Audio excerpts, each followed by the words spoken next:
ఇవాళ యాదగిరి గుట్టలో జరిగినటువంటి సంఘటన సోషల్ మీడియాలో చూసి చాలా బాధ అనిపించింది.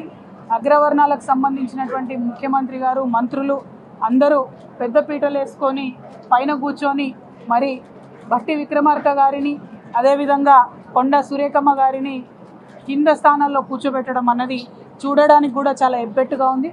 ఇది డెఫినెట్గా తెలంగాణ సంస్కృతి అయితే కాదు.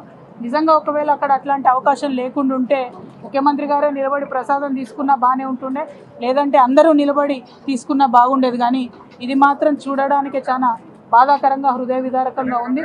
కాబట్టి ముఖ్యమంత్రి గారు బాధ్యత తీసుకొని క్షమాపణ చెప్పవలసిందిగా మేము డిమాండ్ చేస్తూ ఉన్నాం. ఒకటెనుకొకటి మీ లోపల ఉన్నటువంటి సామాజిక కోణం ఏందన్నది అర్థమవుతా ఉన్నది.